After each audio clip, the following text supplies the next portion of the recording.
लातूरमध्ये काँग्रेसचे ज्येष्ठ नेते आमदार अमित देशमुख यांनी भाजप प्रवेशाच्या चर्चांना पूर्णविराम दिलाय। यावेळी अमित देशमुखांनी राज्याचं नेतृत्व हातात घ्यावं अशी इच्छा त्यांचे बंधू रितेश देशमुख यांनी व्यक्त केली आहे। येत्या निवडणुकीत अमित देशमुख काँग्रेसचा निष्ठावंत चेहरा म्हणून नेतृत्व करणार का, जाणून घेऊयात या स्पेशल रिपोर्टमधून। अमित देशमुखांकडून भाजप प्रवेशाच्या चर्चांना पूर्णविराम। पण मी सांगितलं माध्यमांना की मी जिथे आहे तिथे ठीक आहे। महाराष्ट्रात अमित देशमुख काँग्रेसचा चेहरा होणार की नव नेतृत्व म्हणून अमित देशमुखांनी पुढे यावं राजकारणात महाराष्ट्राच्या। रितेश देशमुख यांची अमित देशमुखांना भावनिक साथ। अमित भैया, तुमच्याकडून महाराष्ट्राची खूप अपेक्षा आहेत। अशोक चव्हाणांपाठोपाठ काँग्रेस नेते अमित देशमुख यांच्या भाजपा प्रवेशाची चर्चा सुरू होती। लातूरमधील कार्यक्रमातून अमित देशमुख यांनी या चर्चांना पूर्णविराम दिलाय। निष्ठा म्हटल्यानंतर विलासराव देशमुख यांच्याकडे पाहिलं जातं असं म्हणत अमित देशमुख यांनी काँग्रेसमध्येच राहणार असं स्पष्ट केलं।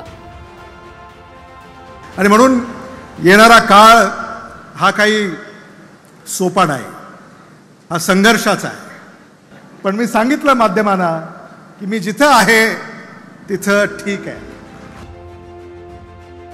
यानंतर रितेश देशमुख यांनी देखील अमित देशमुख यांच्याकडून महाराष्ट्राच्या राजकारणात मोठं पाऊल उचलण्याची इच्छा व्यक्त केली।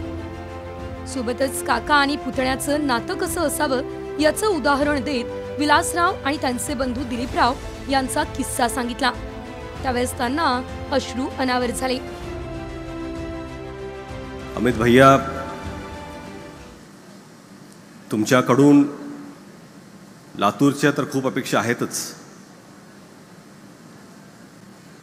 पण मला वाटतंय की तुमच्याकडून महाराष्ट्राची खूप अपेक्षा आहेत। आणि आता ती वेळ आलेली आहे की तुम्ही ते पाऊल घेतलं पाहिजे।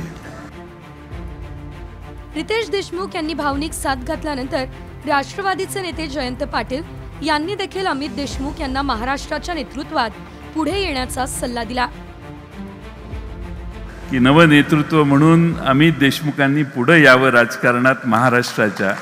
आणि महाराष्ट्रात काँग्रेसचं नेतृत्व करण्यासाठी पुढे दिग्गज आहेत इतर, त्यांना काही चॅलेंज मी करत नाही, पण त्यांच्यानंतर तुमची पिढीच आता ही जबाबदारी घेणार आहे।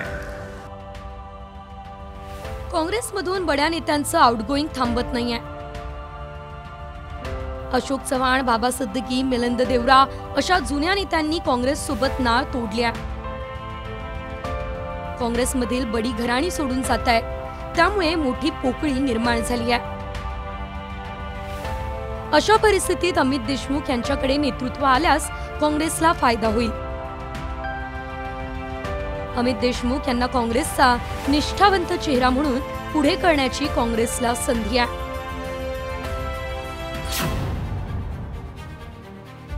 एकेकाळी महाराष्ट्रात विलासराव देशमुख म्हणजे काँग्रेस असं समीकरण होतं। राजकीय मुत्सद्दीपणा, हळवा स्वभाव, सर्व पक्षांसोबत असलेले जिव्हाळ्याचे संबंध यामुळे विलासराव देशमुख यांची जनमानसात चांगली प्रतिमा होती।